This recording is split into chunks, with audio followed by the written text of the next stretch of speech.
Right now, I want to bring into our conversation Marc Morial, who is president of the National Urban League, to talk about some of what we have just heard. Marc, we heard and saw the effect that the stories of these mothers had on the crowd here, compelling stories of how their children, young black men, in most cases, we heard from Sandra Bland's mother as well, but how they were gunned down and the effect that that had on them. At one point, the mother of Jordan Davis, Lucia McBath, said of Hillary Clinton isn't afraid to say Black Lives Matter.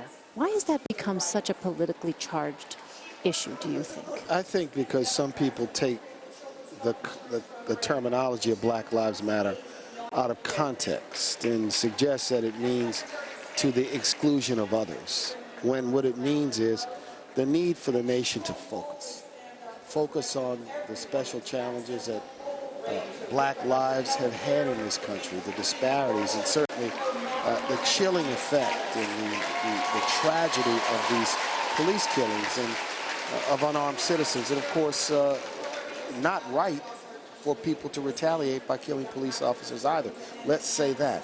But Black Lives Matter is about focus, and Black Lives Matter because every life should matter in America.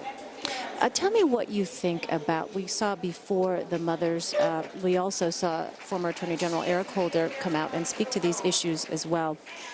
What are your thoughts about where this country is in terms of this dialogue? Under an African-American president, some people might have thought things would be in a different place right now, and that the issues that are continuing to face both communities of color and law enforcement would be eased, some of those tensions. What we may not have expected, but I, to some extent, expected it, that while as much joy in the historic accomplishment there was in Barack Obama's election, his election alone did not mean that the country had become post-racial. What it meant is that there were enough Americans who were willing to not look at his race as a disqualifier and therefore vote for him as president.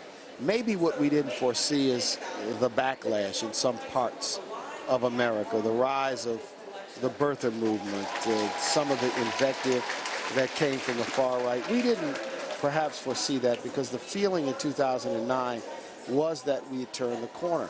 I think with the police killings and some of the tension we've seen of recent, what has happened is it's now more out in the open because of videos, because of cell phones, and things that had sort of operated and existed for a long time.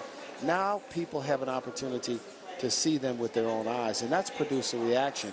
The fact that these issues are out in the open, what confronts the nation is, can we take this time of challenge, this cycle of violence, and turn it into a positive energy to confront the underlying challenges that the country faces.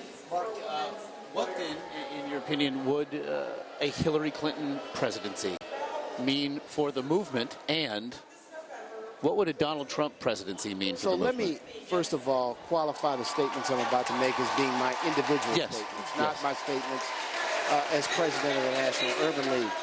I think there's a distinction between the idea of Hillary Clinton's approach and her vision for an inclusive America, and to some extent, Donald Trump having played on fears, having stoked divisions. I think this country is always stronger when we look for the things that unite us versus the things that divide us. And I'm concerned that some of what we hear in this campaign is not the level at which discourse about the future of the country ought to be waged. So, and I have a question for you as well. Let's put aside Donald Trump on this issue, but specifically about Hillary Clinton, are you satisfied with what she has said? And do you think that she has put out enough specifics about how she would address, police brutality, especially toward young men of color? I can only state that we conducted a briefing, a civil rights briefing that we invited all candidates to participate in, all of the Republicans and all of the Democrats. She took us up on that offer, and in that conversation, she offered a knowledge, a sense. she talked about specifics, things that her Justice Department would do, things that she was committed to. So we heard specifics. They don't get played out on the big stage, but I think we certainly heard it. And we offered that opportunity to all of the candidates, including Mr. Trump.